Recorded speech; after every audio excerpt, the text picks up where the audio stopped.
네, 오늘 4월 20일 화요일 첫 번째 저희가 여러분과 함께 나눠볼 주제는 때릴수록 커지는 한덕수. 예, 때릴수록 커지는 한덕수.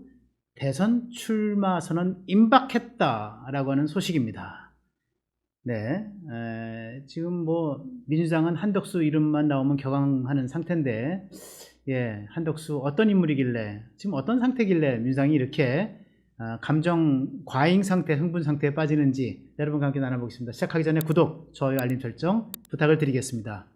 네, 먼저 민주당이 지금 어느 정도로 한덕수에 대해서 신경을 쓰고 있는가 잘 보여주는 것들이 이제 몇 가지 있는데, 김민석 최고위원입니다. 네, 18일 날 뭐 정부 서울청사에서 1인 시위를 뭐 하기도 했고요. 그리고 또 뭐 이 어저께는 또 이 최고위원회의 석상에서 뭐 불쉿, 예, 불쉿이라고 하는 거는 이제 뭐 조금 막말로 얘기하면 개소리 또는 허튼 소리 이런 정도로 표현이 될 텐데, 한덕수 대통령 권한대행이죠. 국무총리가 파이낸셜 타임스 FT, 영국의 FT 일간지 파이낸셜 타임스랑 인터뷰를 하면서 대선 출마 의향이 있습니까? 라고 하니까 no comment 한 거에 대해서 이게 뭔 개소리야? 라고 하는 의미로 불쉿 이런 식으로 감정을 표출했었는데, 그런 김민석 어저께 오늘은 또 정부 서울청사 앞에서 한 20여 명의 현역 의원들을 쫙 세워놓고 한덕수 출마용 졸속 관세 협상 규탄 기자회견을 또 열었습니다. 네, 그렇습니다. 그래서 지금 저 좌우로 이제 국회의원들하고 이제 당직자들 쭉 들어세우고 이성윤 의원도 보이고요. 네, 그래서 한덕수 총리 규탄 기자회견을 열었습니다. 네, 어저께 최고위원 석상에서 얘기했던 그 발언들이 정말로 뭐라 그럴까, 이 가관인데요. 어떤 발언들이 나왔냐? 국민에게 영어로 사기치는 오만함을 보여도, 아니, 영어 잘해서 저 트럼프 대통령과 영어로 좀 잠시 얘기 나눈 거, 이게 사기치는 오만함을 보이겠다. 대체 사기치는 오만함이라고 하는 건 어디서 나온 건지. 그러면서 하는 말이 이완용이 되기로, 제2의 이완용이 되기로 작정했는가? 이렇게까지 얘기를 합니다. 이게 민주당의 병이에요. 그러니까 뭐랄까요? 이게 보수 정치인들, 보수 정권, 보수 진영을 공격할 때 하는 이 친일머리. 네, 뭐 죽창가, 뭐 토착외고 이런 얘기 하면서 이완용, 이거 단골 메뉴들이죠. 대체 영어로 그 긴박한 정치 현안들, 국정 현안들을 같이 잠시 논의한 것이 왜 사기이며, 이것이 왜 제2의 이완용 짓거리인지 저는 좀 이해를 할 수가 없는데요. 그 다음 또 어디 있습니다. 네, 내란 공범의 임시 대행이 주제와 본분을 망각한 채 대권에 대한 노역을 꿈꾼다. 네, 참, 예, 그렇습니다. 그리고 또 있습니다. 자기 장사에 몰두한 노역의 대통령 병자. 예, 뭐 70대이긴 하죠. 뭐 노인이긴 한데 그 노역의 또 대통령 병자, 자기 장사에 몰두한, 이제 뭐 동원할 수 있는 최대치의, 공개적으로 동원할 수 있는, 사실은 선을 넘었죠. 어쨌든 이 최대치의 이 비난과 신란을 하는 모습입니다. 내란 수사를 피하기 위해 승산 없는 대선 후보 자리로 갈아타려는 음흉한 방탄 속셈이다. 어쨌든 이런 식으로 지금 김민석 최고위원이 한덕수 권한대행에 대한 공격에 열을 올리고 있습니다. 대체 왜 그럴까? 저는 김민석 최고위원이 한덕수의 정치적 체급을 올리고 이 뭐랄까 근육질을 단련시키는 데 도움이 되려고 하는 의도가 아니라면 굳이 이럴 필요가 있는가? 왜냐하면 이런 식의 공세라고 하는 건 흔히들 상대방의 체력을 더 단련시켜주는 효과를 가져온다고 하는 게 역사적으로 저희 드러나지 않았습니까? 문재인 정권 시절이죠. 그 당시 법무장관 박범계 하다가 이제 윤석열 총장한테 후달리니까 겨우 이제 추미애 장관으로 바꾸지 않았습니까? 아니죠. 그 전에 이제 그 조국 법무장관이 있었고, 또 추미애 장관, 그리고 이제 박범계 장관까지 이어지면서 윤석열 검찰총장을 상대했는데 판판이 깨졌죠. 그때 추미애 장관 2020년 말입니다. 11월 달에 아마 징계안을 내가지고 12월 달에 정직 2개월 결정을 내리죠. 그것 때문에 윤석열 검찰총장 긴 시간 이제 직무정지 배제된 상태에서 이제 고난의 시간을 가졌죠. 그런데 그것이 윤석열 검찰총장에서 윤석열 대선 후보로 그리고 윤석열 대통령으로 만들어주는 길을 터줬다라고 하는 거는 뭐 제가 굳이 얘기하지 않아도 많은 전문가들 또 많은 정치인들이 하는 얘기입니다. 여야를 막론하고요. 그래서 윤석열 대통령을 만들어준 즉 윤석열의 킹메이커는 추미애다 이런 얘기들이 많이 있었죠. 사실 저는 뭐 그 일리가 있는 얘기라 생각합니다. 킹메이커는 두 가지 종류가 있어요. 하나는 긍정적인 입장에서 너 잘한다, 얘가 최고다, 얘가 능력이 있어, 자질이 뛰어나 라고 하는 킹메이커가 하나 있는 거고, 그 다음에 악마적 역할을 하는 킹메이커가 있는 거죠.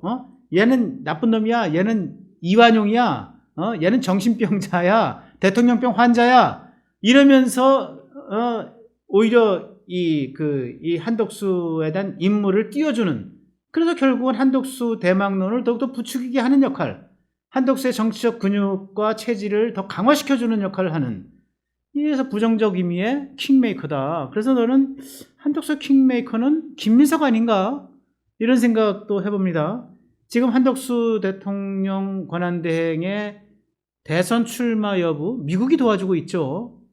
지난 8일입니다. 트럼프 미국 대통령과 통화하면서 아까 말씀드린 대로 통화 내용 아주 훌륭했죠. 그리고 뭐 그 와중에 잠깐 영어로 그냥 바쁜 국정 현안을 논의를 했고, 그래서 beautiful English다 라고 하는 평가를 들었어요.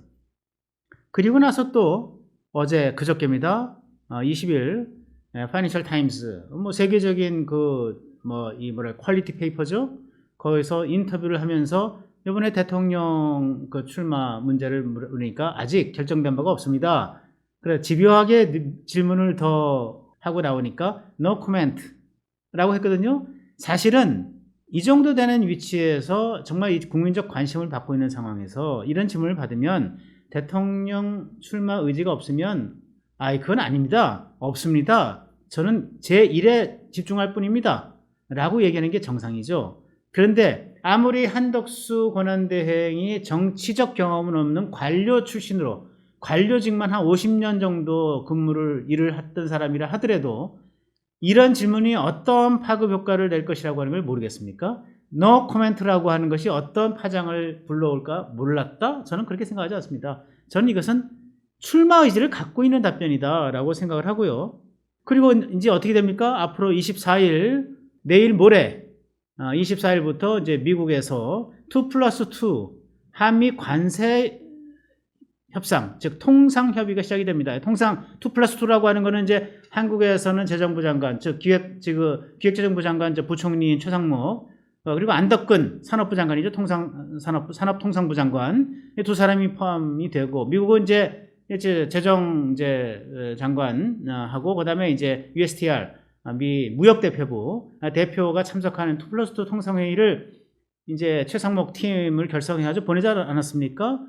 여기서 지금 어쨌든 그 전 세계를 강타하고 있는 트럼프발 관세 전장에서 미국이 딱 집어가지고 한국, 일본, 영국, 인도, 그죠? 그 다음에 캐나다 아니죠. 또 한 나라가 있어요. 요 5개 나라를 우선 협상 대상국으로 지정을 했단 말이에요. 중요하다. 이렇게 본 거죠.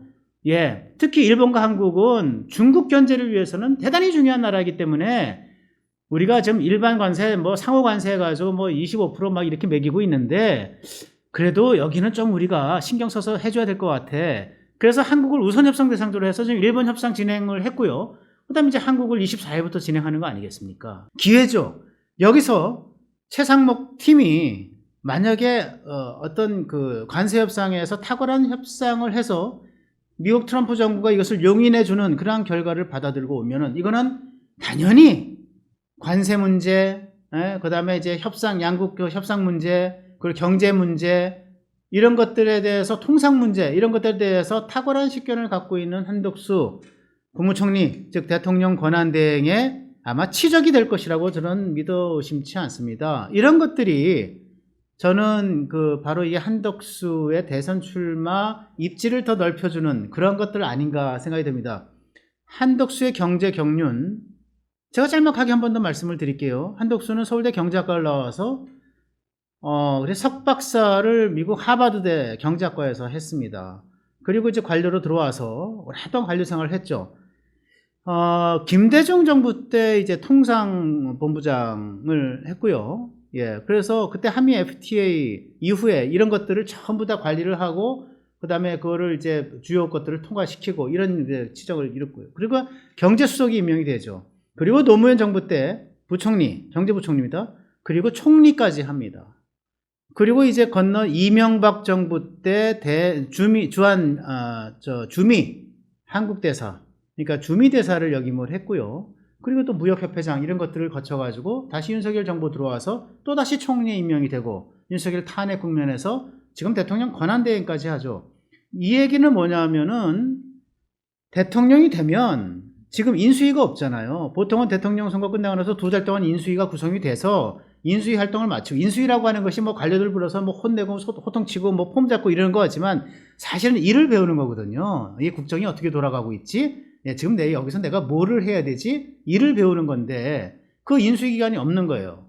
그럼 이재명 정권이 들었을 때 이 인수위 없이 아무리 뭐 나 잘났다 너 잘났다 하지만 과연 국정 운영을 시작해가지고 할 수 있는가? 이런 우려가 커지는 와중에 국정 연습 없이, 국정 리허설 없이 그대로 국정에 돌입할 수 있다라고 하는 경륜, 특히 경제적 경륜을 보여주고 있는 트럼프발 관세전쟁 하에서 이거 한덕수다. 이런 것이 한덕수 대선 출마의 입지를 넓혀주는, 그러니까 토대를 쌓아주고 있는 것 아닌가 이런 생각이 듭니다. 어저께 정부 경제안보전략 TF팀 회의를 주재해서 이제 내일 모레부터 시작되는 이제 미국과의 2+2 협상에 대해서 공개적으로 얘기를 했고요.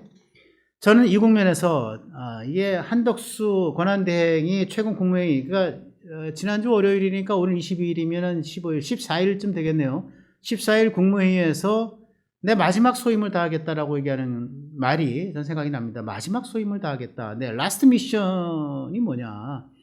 이게 아마도 대통령 권한대행직으로 끝까지 가서, 예, 그래서 이 다음 정권이 들었을 때까지 대통령 권한대행직을 열심히 하고, 그 다음에 대선 관리를 열심히 하겠다. 이것을 마지막 소임을 얘기하는 거 아닌가라는 말들이 좀 나오긴 했지만, 그러나 저는 그때도 얘기했고 지금도 얘기합니다. 지금 마지막 소임이라고 하는 거는 트럼프발 관세 폭풍의 시대, 대한민국을 이 관세 폭풍으로부터 해방시키고 탈출시켜서 안정적인 경제의 기반 위에 올리는 역할을 첫 단추를 이게 채우겠다. 예. 그래서 오늘 최상목 협상팀이 인천공항을 통해서 출국하면서 기자들과 나눈 얘기들 중에 이런 얘기가 있습니다. 한미동맹의 새로운 시대를 열어젖히겠다. 이렇게 얘기를 했습니다. 바로 이것을 라스트 미션, 마지막 임무라고 생각한 거 아닌가. 그래서 이 마지막 임무를 끝내면은 한덕수는 어떻게 할 것인가. 저는 결국 이 마지막 임무를 끝낸 후에는 이 4월 말쯤으로 저는 예상이 되는데, 이미 4월 말 접어들었고 지금 이제 8일 정도 남았는데 4월 말 안으로 이제 사표를 내고, 네, 그리고 대통령 출마 선언에 준하는 메시지를 낸다고 생각을 합니다. 그것이 한덕수의 다음 이 절차다, 프로세스다, 전 이렇게 생각을 하고요. 한덕수는 그런 질문을 스스로하게 하고 있다고 봅니다. 지금 과연 대통령 권한대행 직을 중도에서 사임하는 것이 무책임한 일인가? 아니면 이 윤석열 정부 3년 동안 봐왔잖아요. 192석, 야권연합 192석의 이 의회 다수의 의석수를 가지고 다수의 폭정을 한 저 세력이 의회 권력에 더해서 행정 권력까지 가져갔을 때 거의 독재 체제에 가까운 독주를 굳힌다고 했을 때 그것이 가져올 후과, 공포 정치를 방치하고 방관하는 게 무책임한 것인지, 어느 것이 더 무책임하고 어느 것이 더 책임 있는 행위인지를 아마 저울에 올려놓고 판단할 것이다. 그리고 어느 정도 판단이 끝났다. 예. 오늘 마침 또 한덕수 국민추대위원회 출범식이 열렸습니다. 이런 식으로 무르익고 가는 와중에 국민은 한덕수를 과연 어느 위치까지 올려세울 것인가? 이 국민의힘 대선 후보와 함께 후보 단일화의 위치까지 올려세울 것인가? 그리고 이재명이 확실시 되는 민주당 후보와의 대결 국면에서 어떤 판단을 내릴 것인가? 그래서 저는 그것을 우리가 또 하나의 중요한 관점으로 놓고 눈여겨볼 필요가 있다. 이렇게 생각을 합니다.